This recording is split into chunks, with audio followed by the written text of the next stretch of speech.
I know, Mommy, right now I'm breaking. I know. You can sense that. My heart is really falling apart. Maraming salamat kasi alam ko yung hirap ng pinagdaanan mo.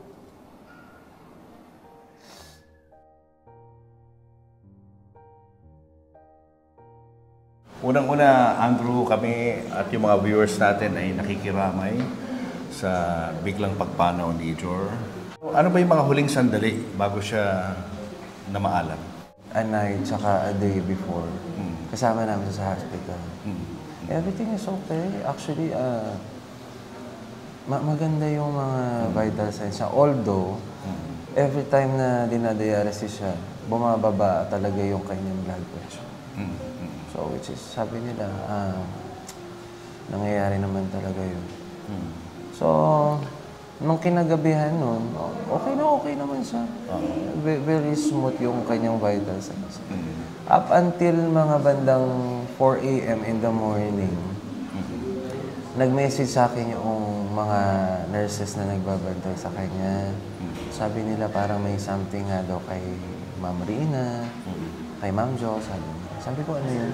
Sabi nila, nagtataka kami, sir, basang-basa yung eyes niya palagi. Which is kasi nakatakip yung mata niya kasi nga hindi pa niya nasasarado masyado So, ang tendency, mag-dry up yung loob.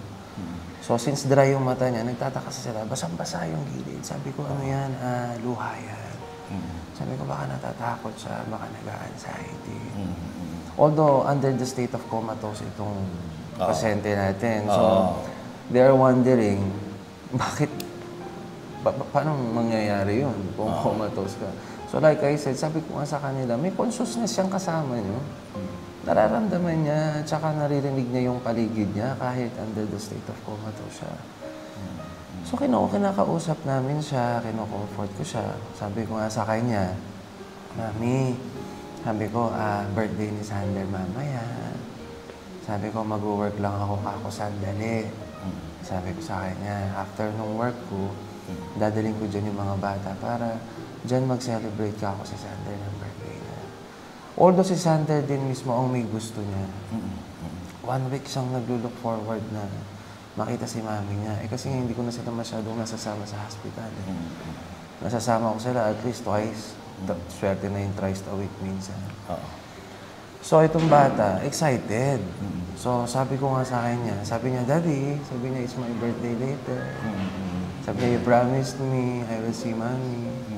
Sabi ko, yeah. So, sabi ko, gusto mo video call natin kako si Mami mo, anak niya. Nag-video call pa kami. Ang bandang 6 a.m. in the morning yun. Nag-pray pa kami together. Pinag-pray pa namin siya. Okay na okay siya. Maganda yung vital signs niya. Maaga akong umalis nga. Nagpunta na ako ng GMA. Hanggang mga 8 a.m., 9 a.m. 9 a.m., tumawag sila. Sabi ko, kamusta dyan? Sabi nila, sir, okay naman si ma'am. Okay naman, everything's okay. Maganda naman ang vital signs niya. So, nag-rehearsal na kami. Okay na lahat. After 30 minutes, bigla na lang silang tumawag. Sabi nila sa akin, sir, wag po kayong magpapanik, pero nag-desat po si ma'am out of nowhere.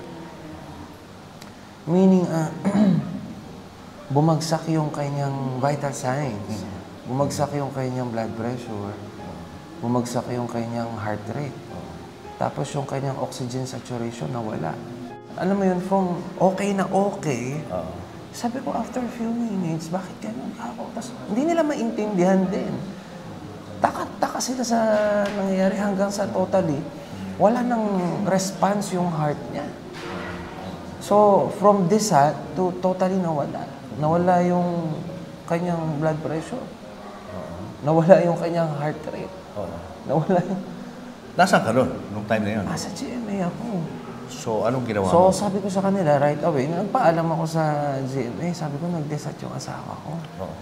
Sabi ko, nung nalaman nila yun, right away, pinaalis na rin nila ako. Sabi na, sige, go.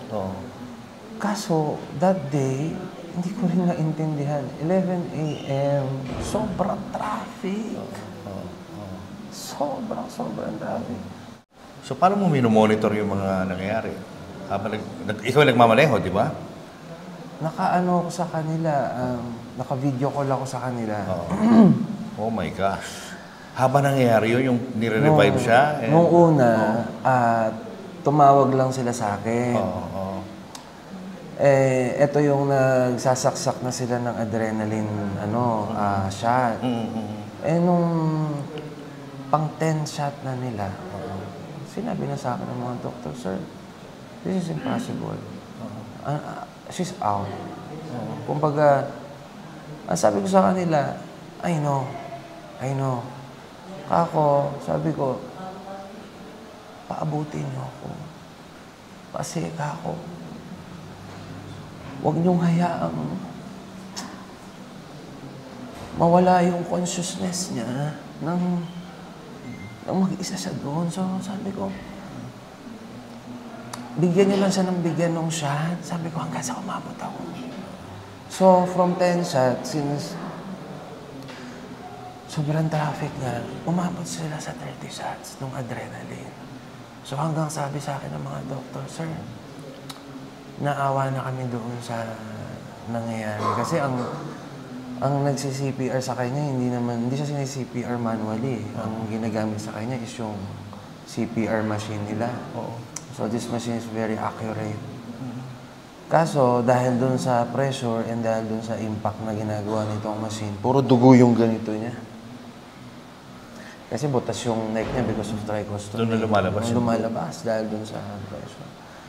Ang pinakamasakit kasi yung pinagde-decide ka nila, which is you have to decide.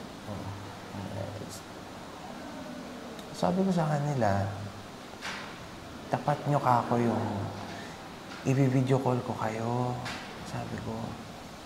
Tapos, itapat nyo yung phone sa tenga niya. Para, kasi, kahit naman actually mawala yung total consciousness niya. Merong 30 minutes ang tao bago mawala yung hearing niya. Yan ang pinakahuling mawawala. So, I know she can still hear me. So, sabi ko, ilagay niyo sa tenga niya. Para kako marinig niya yung boses ko. Tapos, ayun. Kinausap mo? Oo, kinausap ko siya. Ano sinabi mo? Kinausap ko siya. Sabi ko lang sa kanya, "Mami, kako, ano nangyari?" Sabi ko, "Birthday ng bunso mo mamaya. Pupuntahan ka namin." Sabi ko, nangako ka sa kanya. Ayun lang. Tapos paulit-ulit kong sinasabi sa kanya yun. Alam ko, pagod ka na. Sabi ko sa kanya, kaso, sabi ko, paabutin mo man lang kami sa'yo. You're alone there. Sabi ko, don't do this to yourself. Sabi ko sa kanya. Sabi ko, layo-layo ko pa sa'yo. Tapos yun, hanggang sa magkausap kami sa phone, hanggang sa umabot ako dun sa hospital. Tapos pagpasok ko dun sa pinto, sabi ko talaga sa kanya, "Get out." Sabi ko, "Get out." Tapos yun, nakita ko siya,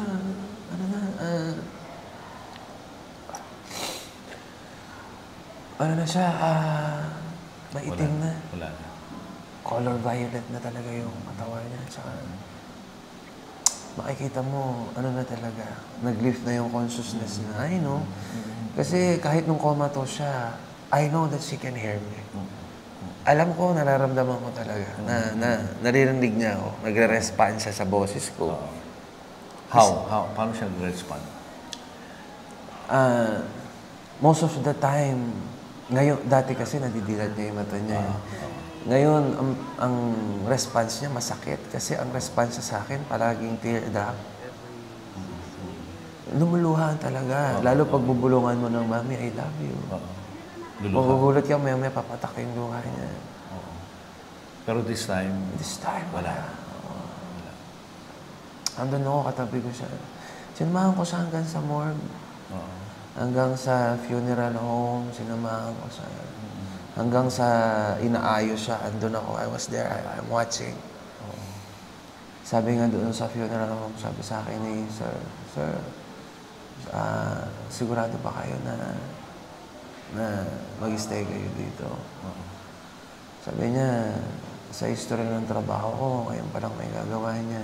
Sabi niya, baka po. Sabi niya, okay lang po. Safe na siya dito. Pwede na po kayo. Sabi ko, no. Sabi ko, I want to be with her up to the last point. Kasi ako, nararamdaman ko, natatakot siya. So sabi ko sa kanya, I told you, sabi ko sa kanya, huwag ka munang pumunta doon sa lugar na hindi kita kaya sundan. Sabi ko, ito lang yung kaya kong gawin ngayon. Sabi ko, protection mo yung katawan mo up to the last moment hanggang kaya kong gawin. Tapos yun lang, after nung gawin, after siya minsan, iniwan ko na siya dun sa funeral home. Bago siya dalhin dito. Dinala siya dito sa St. Michael, morning na. So, pag uwi namin sa bahay ng mga kids, para kaming binuhusan ng manabig na tubig pare-pareho. Yung bunso ko. Birthday niya to, di ba? Birthday niya, devastation. What is your wish? I wish I want to see mommy.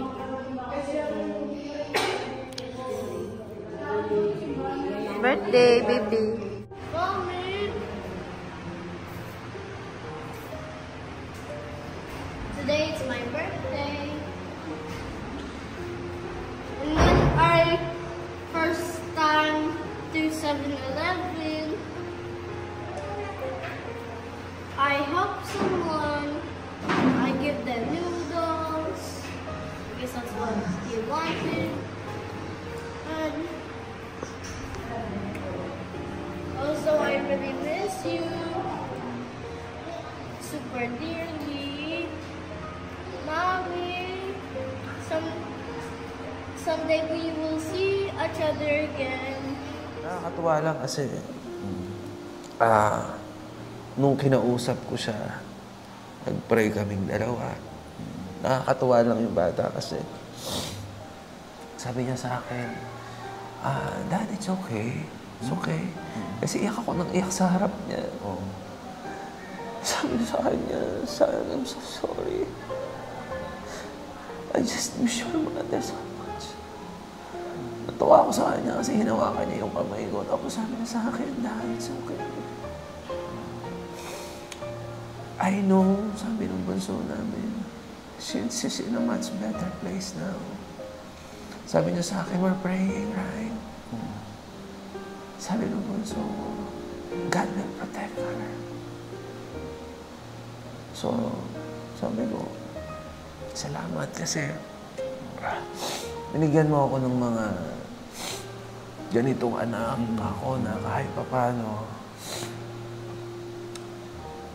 yung maturity nila, although pinilit talaga ng pagkakataon yung maturity nila, hindi ako nahirapan. Kasi sila yung pinag-aalala ko eh. Nag-aalala ako lalo na sa panganay ko na hindi ko alam paano nila ito ma-absorb. Kasi I know the feeling. I've been there before. Yun yung kinikwento ko. Kaya ang sakit-sakit kasi nangyari to sa akin. Same age, namatay si mother ko because of brain cancer when I was 9 years old. Okay. Same scenario to. Kaya yung trauma, yung amoy ng ospital, hanggang ngayon nakaamoy ko yan.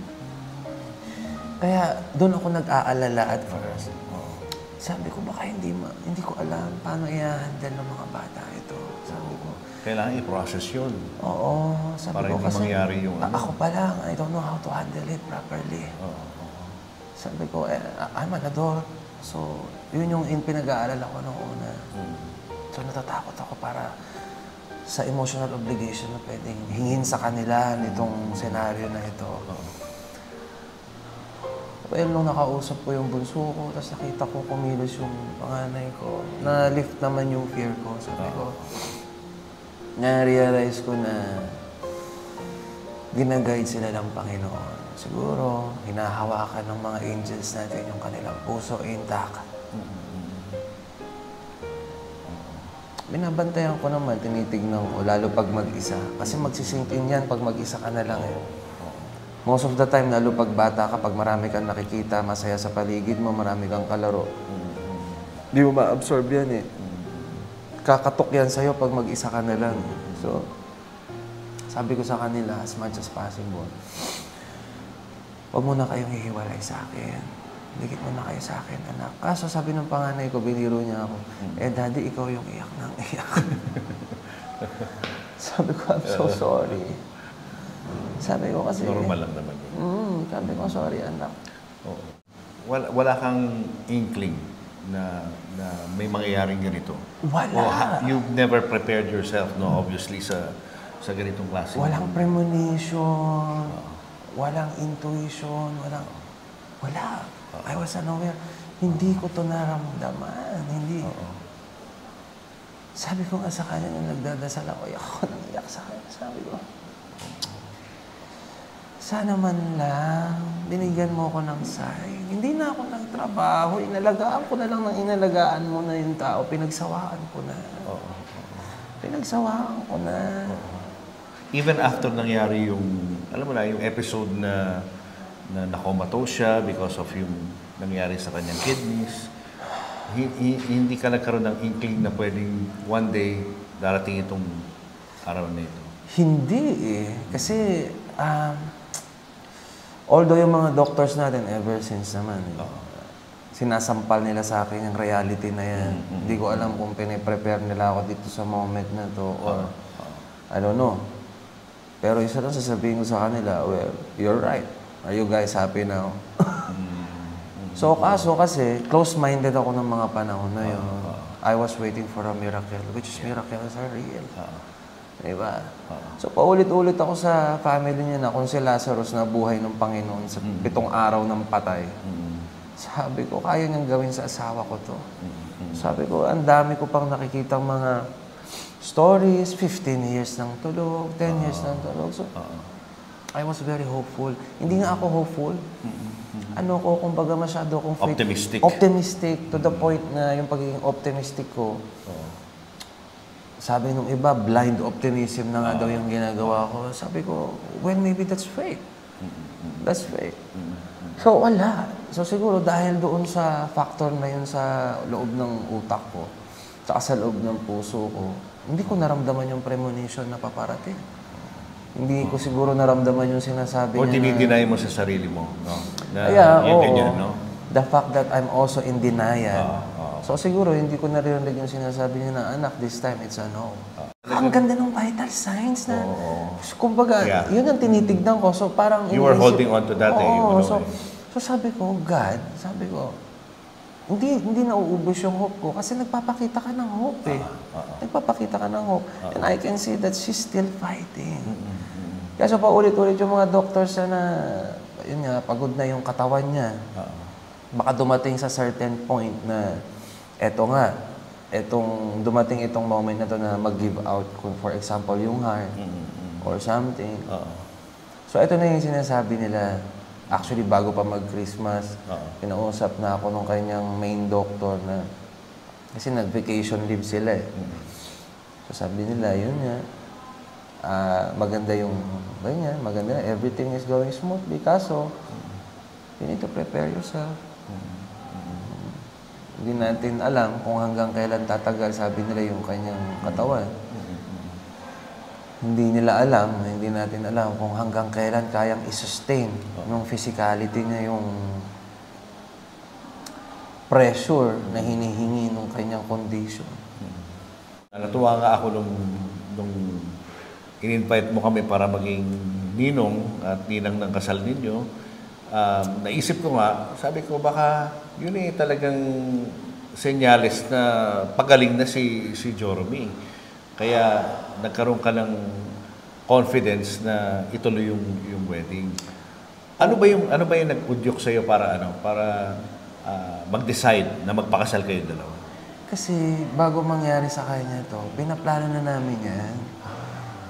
Nung kasagsagan ng pandemic, sabi ko, Mami, pag lumuwag-luwag yung pandemic, tuloy na natin to kasi lumalaki na yung mga bata. Oo. Ano na to? Wala pa siya sakit dito, ha? Pinag-usapan niyo na. Ano siya, healthy siya nito.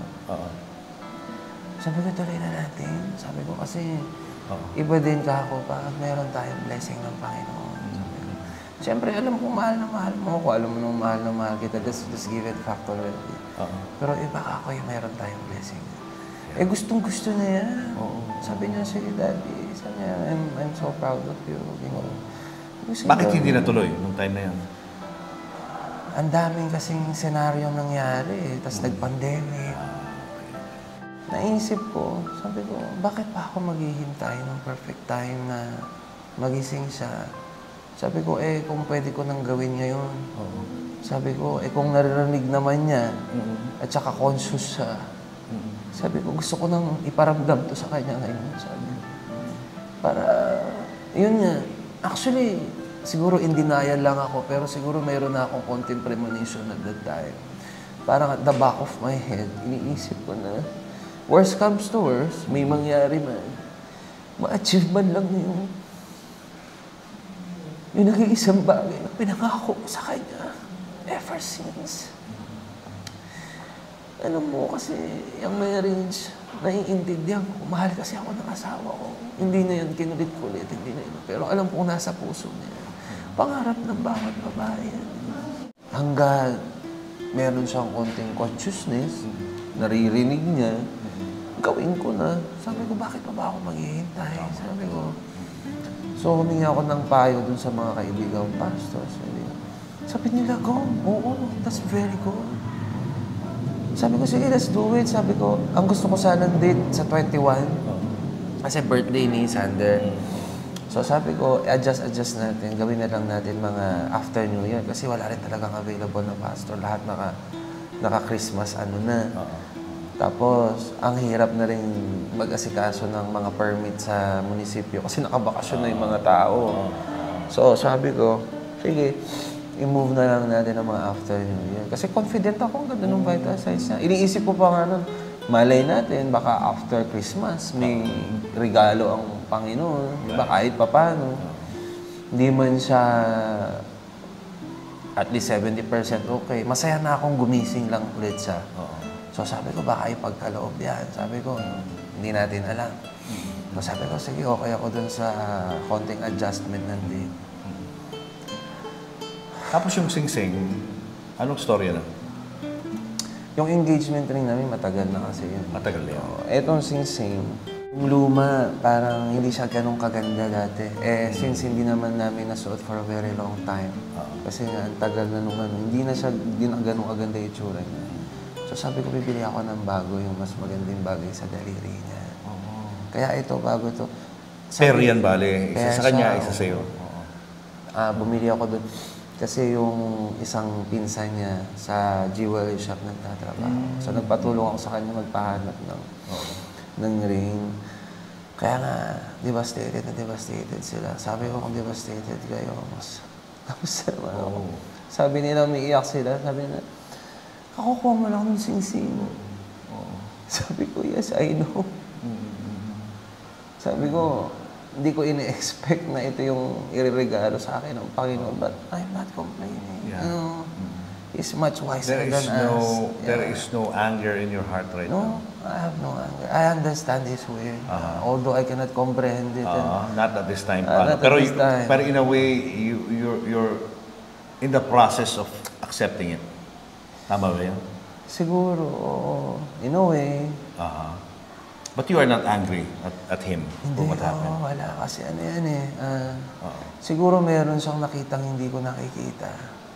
Meron siyang bagay na, of course, na alam na maaaring hindi ko alam. Yun na lang siguro pampalubay loob ang iniisip ko. Kaso ang masakit lang kasi, paulit-ulit ko itong sinasabi. Every time I'm praying, you promised me. promised me, sinasabi ko lang sa kanya. And you promised the kids. Sana binigyan mo ako ng time. Sabi ko sa kanya. But I'm okay. Sabi ko sa kanya, I love you. I love you. You are our father. I have no complaints. Masakit lang kasi 2 beses niyang ginawa sa akin. What do you mean? 2 beses. First time kay mother. Okay. Second time. Same scenario pa. 2 Excuse me. beses. So twice. Kaya medyo mabigat lang. Not complaining. So, medyo may konting tampo pa rin sa puso mo. Yeah, maybe. O siguro, tampo. The perfect term for it. Siguro in time, he will make you understand kung bakit ganun talaga nangyari. Maybe not now, no? Yeah, maybe not now. Not immediate. Not now. Kasi kahit anong marinig mo, there's no words that can explain it. Ano ba yung plano mo sa wedding? Ano dapat ang maging senaryo nun? Ano lang sana sa hospital room niya lang. Tapos ayun lang, witness, sa kanino. Eh kako wala naman akong witness kasi wala naman akong parents. I don't have brothers and sisters. Kaya sabi ko kay Pastor Jojo, sabi ko gusto kong kuning witness as much as possible. Yung involved sa buhay namin ngayon. Sabi ko, ayokong kumuha na lang ng... Sabi ko, nonsense yun. Sabi ko, walang bigat yun sa puso namin mag-asawa. So, kaya nga naisipan ko kayong 2 ni Ate Tito. Sabi naman ako, that's good. Ano na nga, nakaplano na.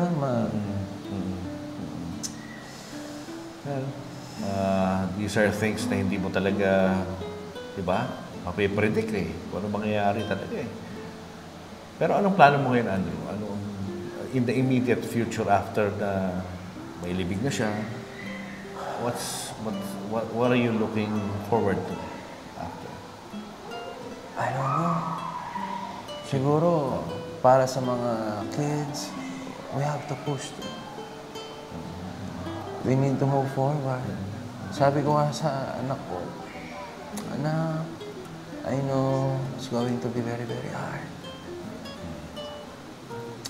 But we need to push through. Sabi ko sa kanya, let's make her proud. Let's make her happy. Yun na lang yung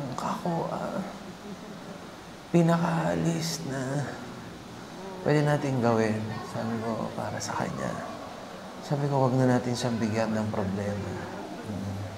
Bigyan natin siya ng peace.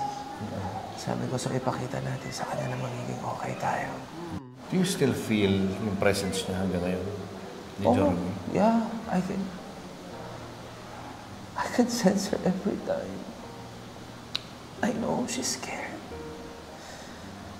Nung tumitingin ako nung final resting place niya, out of nowhere, biglang bumuhos yung emotion ko. Iyak ako ng iyak.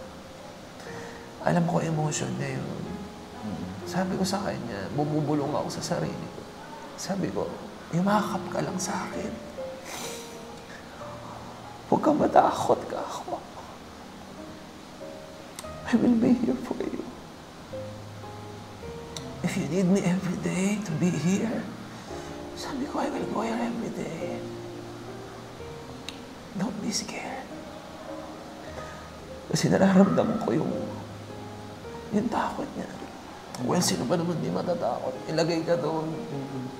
So, sabi ko, sige, yakap ka lang sa akin. Sabi ko sa kanya, every time na aalis ako dito, bumubulong ako sa kanya. Sabi ko, sumama ka sa akin. Huwag ka magstay dito, malungkot dito. Sabi ko sa kanya, you go with me. It's okay. Sabi ko, you can still hold my hand. Yun lang. I can sense her every time. Every time. I know. She's with us. Pagpasensyahan mo, matagal-tagal mong makikita ng ganito ang sitwasyon mo. Sabi ko, I am not as strong as you. Sabi ko, matagal nung makikita tong tears na to. So, just bear with me. Sabi ko sa kanya, hindi naman to tears of weakness. Sabi ko, nalulungkot lang ako kasi, But you have to be strong para sa mga anak mo. Yun eh. I know, I have to Ikaw be na lang ang there. inaasahan nila eh. Yeah, I have to be there for them. Yeah, it's very hard. Marami na-amaze sa kwentong ito ng buhay niyo, Andrew. Siguro ang isang maganda ring ipaliwanag mo sa kanila is, why do you love your wife so much ng ganito katindi? Yeah. Actually, alam ng mga bata yan. Palagi kong pinapaliwanag sa kanila yan. Na every time you see me crying, sabi ko lalo doon sa bunso ko, anak, this is not weakness. Your father is not a weak man. I'm crying because I love your mother that much. I love her so much. Tapos pag sinabi ko na yan, makikita mo na yan, nangingilid-ngilid na yung luha ng mga bata. And I-explain ko sa kanila na that is love. Minsan, nakakaramdam tayo ng mga most painful things sa buhay natin kasi marunong tayong magmahal. Kasunod nung love yung attachment, pinapaliwanag ko sa kanila. So yung attachment na yun yung mabigat. So yun ang pinakamahirap gawin. How will you disattach yourself to that love? And you cannot do that. That's impossible. Once you felt real love in your life, that's it. There's no turning back to that love. But not all couples love each other this much. Iba eh. Iba yung pagmamahal mo sa asawa mo. I don't know. Ano kasi kami,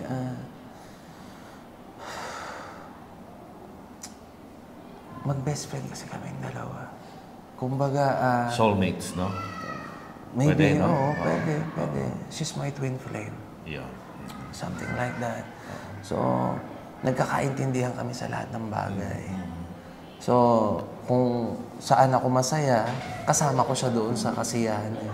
Pag masaya siya, kasama niya ako doon sa, doon sa kasiyahan. Wala kaming moment na meron kaming kanya-kanyang fan. So, yung fan ko, fan din niya. Yung fan niya, fan ko din. So, meron kaming ganong klaseng factor sa buhay namin. So, walang moment na nagkaroon kami ng separation. Yung nag-separate kami because meron siyang sarili niyang gusto o meron akong sariling gusto. Kasi nangyayari yan sa almost all of couples. Actually, kahit sa mga kaibigan ko na may pamilya, yung meron silang me time. Oo, yung brother, kailangan Wednesday. Sa oras natin yan, mga boys tayo. O, sa kanila, ganyan. Kami ng asawa ko, wala kami ganyan. Kayo lang talaga. Kami, oo. So, yung mga ibang kaibigan ko, nagtataka, alam nila yan. To the point na iniinis nila ako kasi sa boys night, kasama ko asawa ko. She's one of the boys. Yung mga best... Inseparable talaga kayo. Yung mga best friend ko, kasi karamihan, lately na lang sila nag-asawa eh. So, ang liit pa ng mga anak. So, na-witness nila nung wala pa sila mga binata, na kami na. Ever since. Gano'ng katagal na ba kayo? 20 years. 20 years. You were how old when you Ang met bata her? namin, nakilala ko siya, magsi-16 years old lang siya. 16. Ako parang mag-18 years old. So, 20 years ago yun, ha? 20 years ago. Ano yung Ganun katagal. nagustuhan mo sa kanya?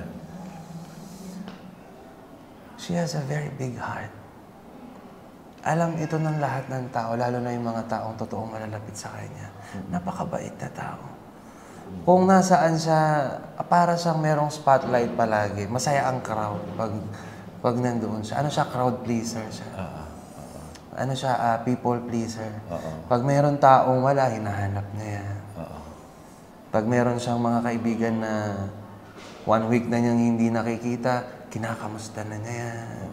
So, dun ako tuwan-tuwa sa kanya. Kasi nga, wala akong family. I don't have brothers and sisters. Hindi ako lumaking merong family. So, hindi ko napapansin nung early stage ng buhay ko na meron akong longingness sa ganong bagay. Until you met her. Until I met her. Ito yung sinasabi niya, yung pinaramdam niya sa akin na importante ako.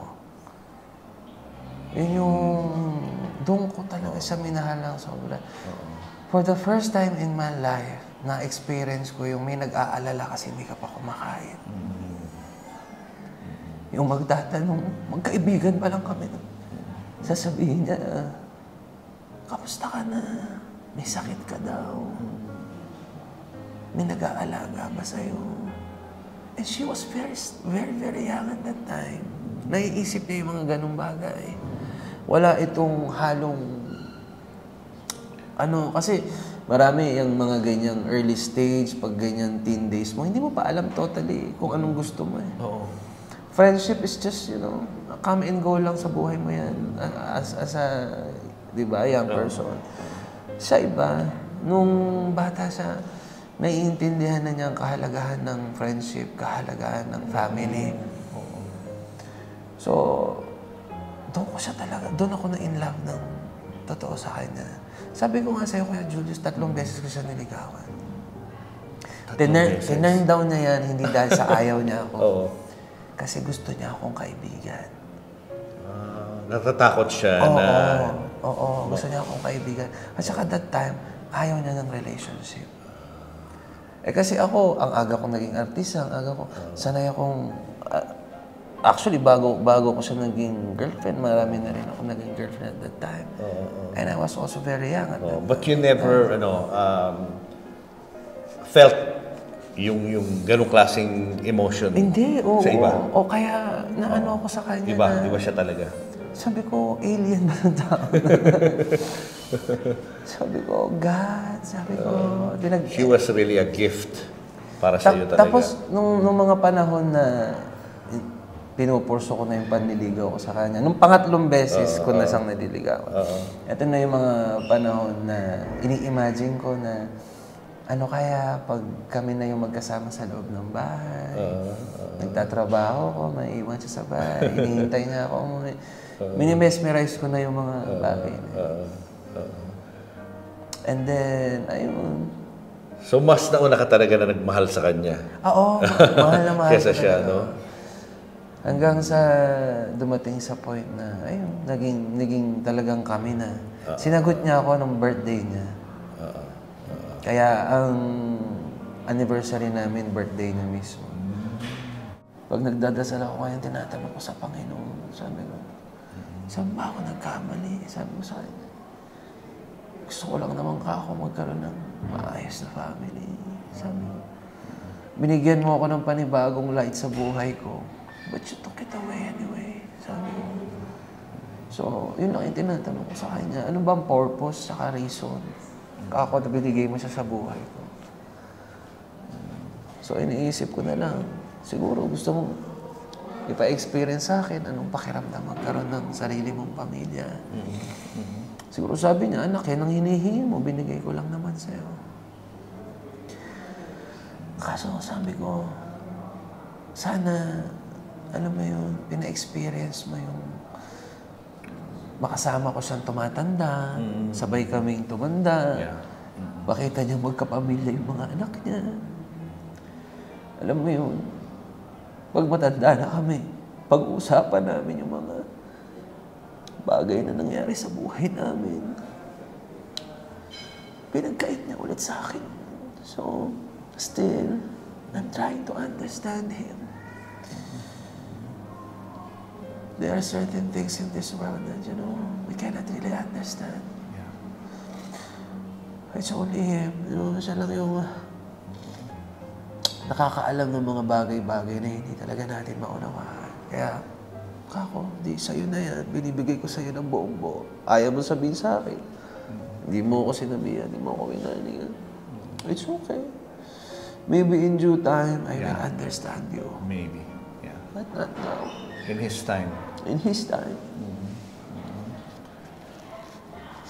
Basta we expect you to be strong for your kids. Yeah.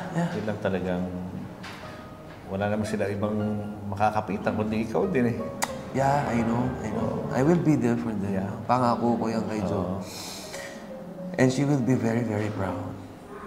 I will make her very, very happy and very, very proud. kung hindi ko na-achieve ito physically, ma-achieve ko to kahit nandoon na sa kabilang side. I know, papahintulutan ng Panginoon na manood siya at makita niya kung ano yung mga mangyayari susunod. And I will guarantee that she will be very, very happy. I will make her proud. Ano gusto mo sabihin pala dun sa mga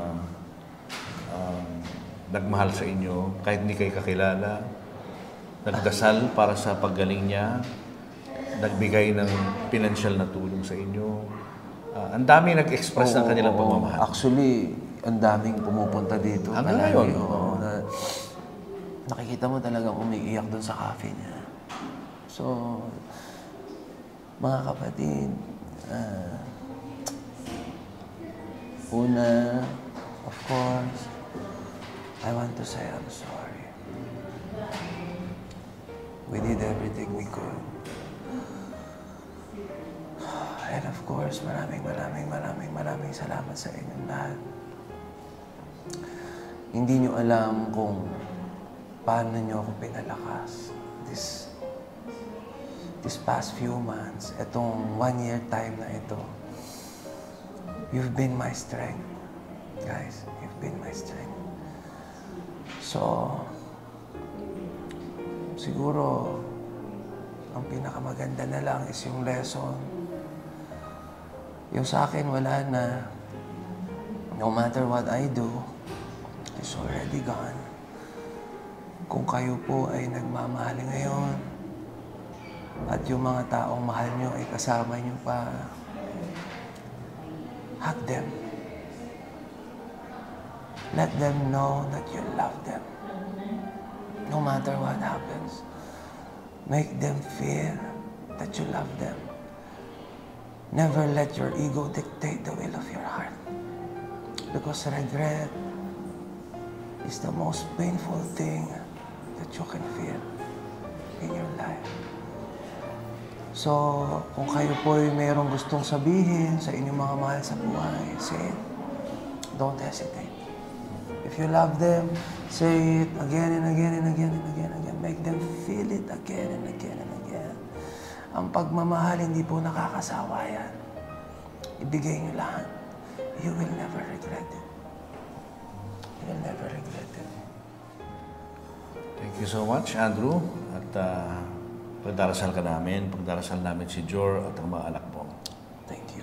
We pray for strength na malampasan nyo ang lahat ng kalungkutan and that one day you will see the light sa kadiliman na inyong pinagdadaanan ngayon. Yeah. That's our prayer for you. Yeah. In time. I know. Yeah, in time. Time. In God's time. In His time. Yeah. Siguro panghuli na lang, Andrew. Ano ang gusto mo sabihin kay Jor? I'm sure she's still here right now. She's still with us. Nakikinig sa mga pinag-uusapan natin. Ano gusto mo sabihin sa kanya? Lagi ko naman sinasabi sa kanya yun, kay Julius. Alam niya yan. Actually, kanina lang. I know, Mommy, right now I'm breaking. I know. You can sense that. My heart is really falling apart.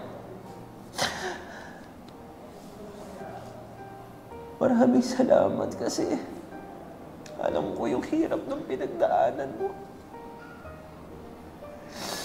Alam ko yung pain and suffering na in-inflict nitong experience na to sa'yo. But you were there. You fought hard. So for that, maraming salamat. Kulang yung salitang salamat. Huwag mo muna akong iiwan. Sinabi ko rin yan. Sabi ko, don't cross that line. Yeah. Sabi ko, I am not ready for that. Sabi ko, dito ka muna. Masaya na ako nang nararamdaman kita. Sabi ko, be my guiding light. Sabi ko, hold my hand. Sabi ko, be here. Huwag ka munang totally magpaalam sa amin. Sabi ko, we need you. I still need you. She knows that. Well,